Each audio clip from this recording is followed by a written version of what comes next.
welcome back to my channel. My name is China Williams, and today I'm going to be talking about the books that I read in February. Now, I read a total of 4 books, which is actually pretty good for February for me, considering it is a relatively short month.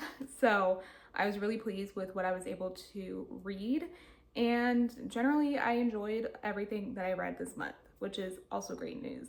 So let's just start talking about the books that I read. Okay, so the first book that I read was Gossip Girl by Cicely von Zagazar. I don't know if that's how you pronounce that name, but I decided to read these books because I am rewatching the show because it's on Netflix right now.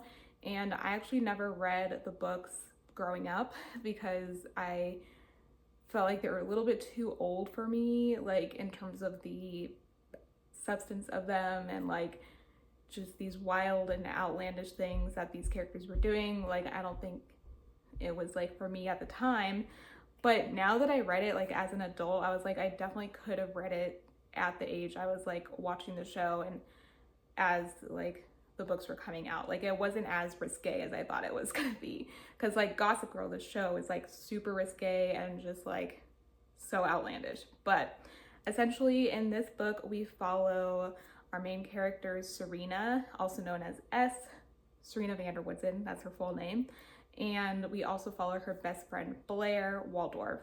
So Serena returns from boarding school and things begin to unravel upon her return, especially with the relationship that Blair is in as she is dating Nate, and there's a secret that is unraveled between Nate and Serena.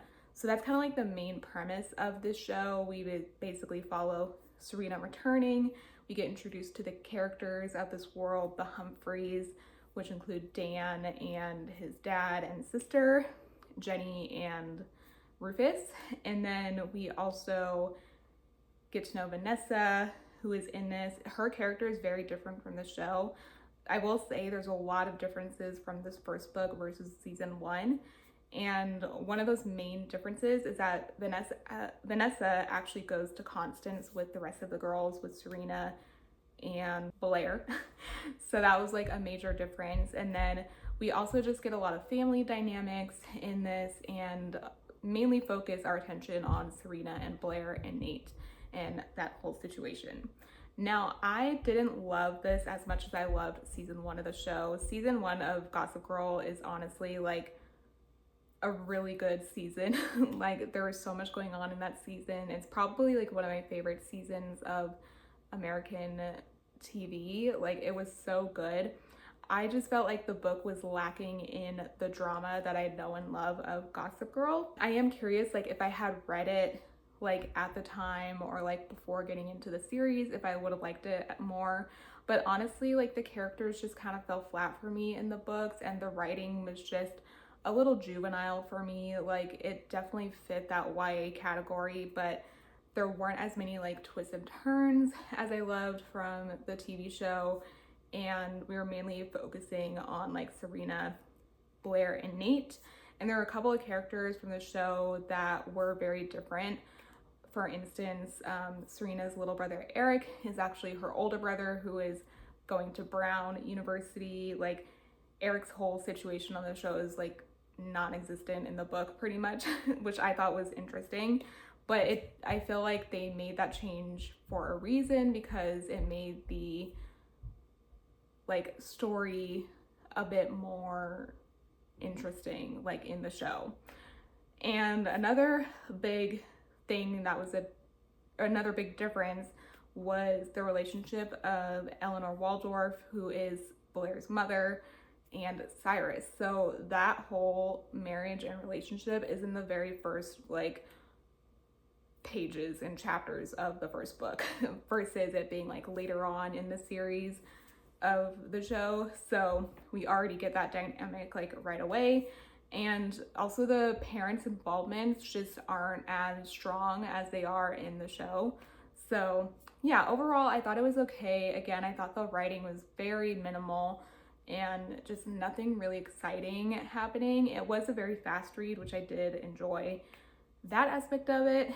And I did like, there was more explanation of the world we were in, because these are following the Upper East Side social elites. And in the show, they go to clubs, they drink, and like they don't really explain it, but as an adult, like we can assume that they just get in because of their who they are and all that. But you could also assume that they had fake IDs, but in the book they actually like explain that, and in the show they did not. So I did like that aspect of it, but overall it was just a little flat for me. I don't know if I'll be continuing the series. I really just wanted to read the first book to see like how similar or different it was from the show. So I ended up giving that a 3 out of 5 stars. Okay, and the next book that I read was Horrid by Katrina Leno. I've had this book on my shelf for a very long time. I got the Owl Crate version, as you can see from the cover, and it's a very beautiful book, and I have been intrigued by the storyline for a very long time. So it follows our main character Jane and her mother as they move to a coastal city town in Maine and back into Jane's mother's old home after Jane's father passes away. So this is like Jane's mom's childhood home, and Jane just like absolutely hates everything about Maine and wishes to go back to California. But things kind of turn when they're at this house.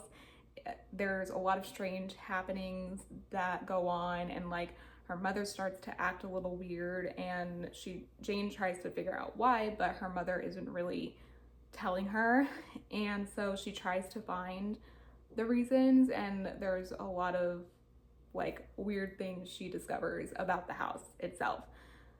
So I personally didn't love this book. I was really shocked because I really loved the opening chapter and like the opening paragraph. It starts off very strong, but overall it was pretty boring to me. I feel like there weren't a lot of like interesting mysteries going on throughout the book. I didn't love the main character.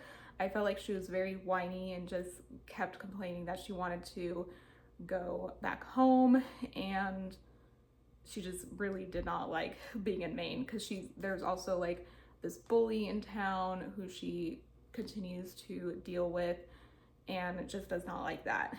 And she's kind of annoyed that her mom isn't telling her like what's up with this house. And I just felt like she was a very whiny character, which I don't really like.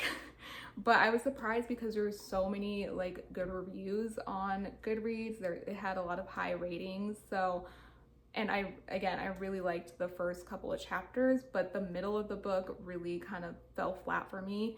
And I did like the end. The end was like really intriguing, and I did like the end, but overall I thought it was like a mid book. I wanted a little bit more horror because it's literally called Horrid. I felt like the horror aspect of it fell flat for me, and I don't know if it's because it's YA. Like, I don't typically read a lot of YA anymore. I read more adult books, even though there's like plenty of YA books on my shelves, but I haven't read YA in a minute. So I wonder if it's just because of that. But I felt like there wasn't a lot of like twists and turns in this book, so it just kind of was okay for me. I really loved the atmosphere of the book. It definitely felt like it was set in Maine. It was like a very dreary book, and the writing was very lyrical and pretty, but the twists and turns didn't really stand out to me.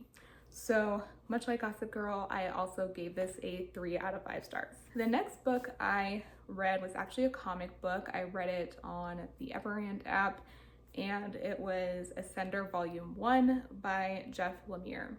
So this follows the daughter of Andy and Effie, who were in the Descender series, which I loved reading, and we follow Mila, who is their daughter, and this is also set like 10 years after the finale of the Descender series.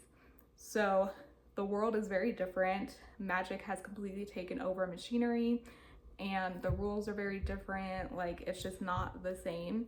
And Mila is kind of a traveler. She has a lot of curiosities, so she goes into places she probably shouldn't be going and gets tangled up with this like vampire creature, which I thought was really interesting. The creature is called Mother. She's like a vampire witch sort of thing. But I thought the supernatural aspects of this story was really interesting, especially because I feel like Descender was more about the sci-fi and like the machinery aspects of it. So I really liked that about this book, or about this comic book. And I really liked Mila as a main character. I love that she was very curious and kind of got herself into sticky situations, and I liked her companion throughout the story. And yeah, overall I really enjoyed this first volume. I definitely think I'll continue with this series because I really love the artwork of the series. I've read quite a few Jeff Lemire comic books, so I'm familiar with his work, and I loved, like, Descender is probably one of my favorite comic books that I've read, so I'm really interested to seeing how this book continues. And I gave it a 5 out of 5 stars. So with my comic books, I don't really have levels to rating. Like, I either really like them, and if I do, I will give it a 5 out of 5 stars.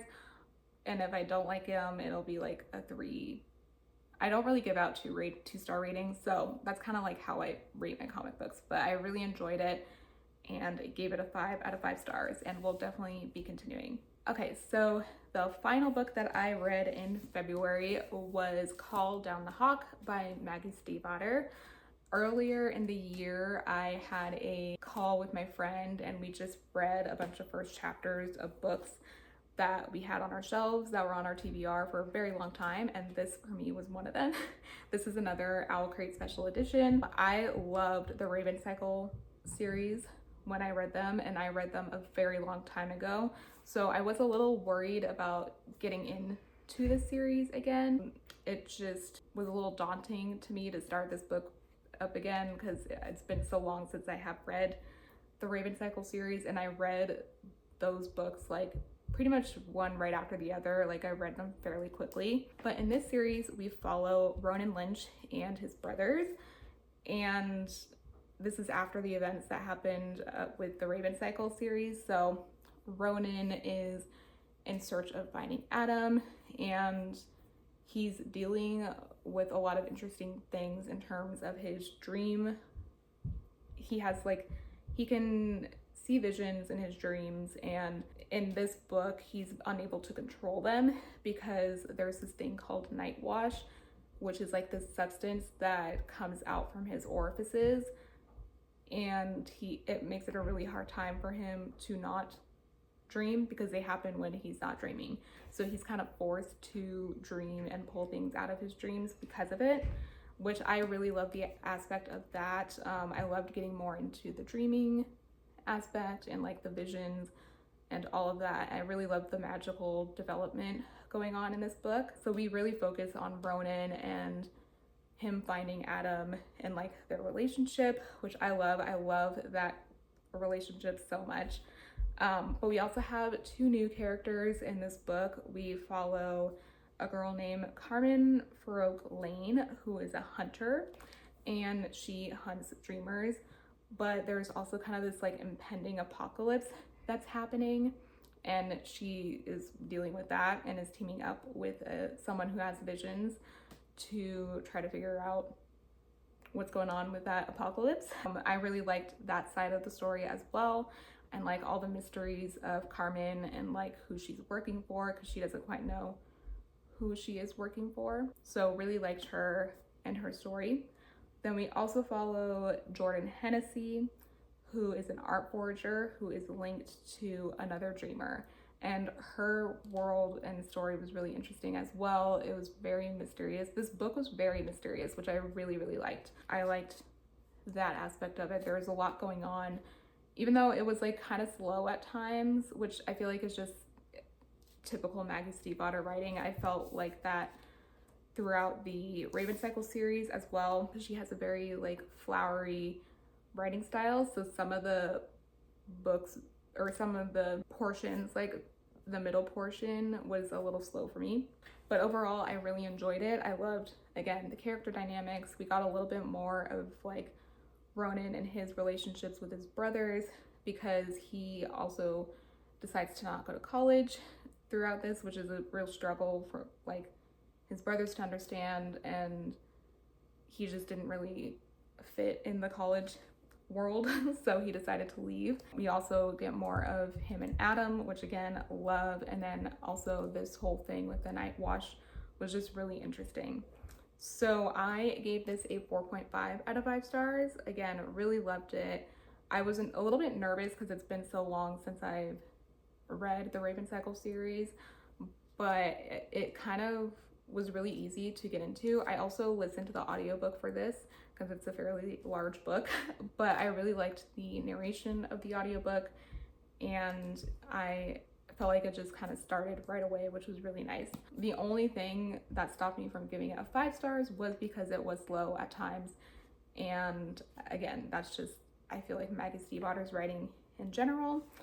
But overall, really loved it. I think this is a series, so I'll probably continue this series. And I was really happy to get back into that world. So those are all the books that I read in February. I only have 2 physical ones.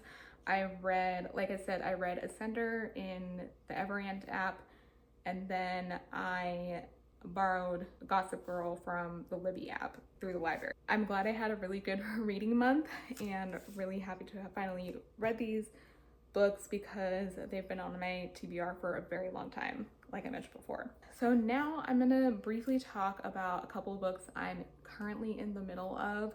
I don't really set monthly TBRs because I'm more of a mood reader, so I won't be doing like TBRs on this channel really unless I'm like doing a readathon or something like that. But I wanted to let you know what I'm currently reading because I'm currently in the middle of 2 books. So the first one is The Parable of the Sower by Octavia E. Butler.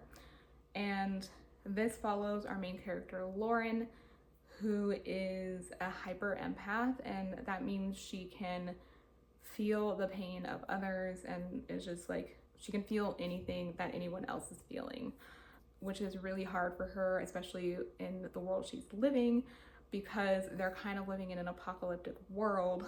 It's set in 2024, and there's just a ton of things going on, such as like disease, war, chronic water shortages. There's a lot of fires going on, and one thing led to another, and she lost her family in a fire. And so she kind of starts her journey to go north to find safety because there's just this impending apocalyptic world that she's living in, and she wants to try to salvage whatever they can.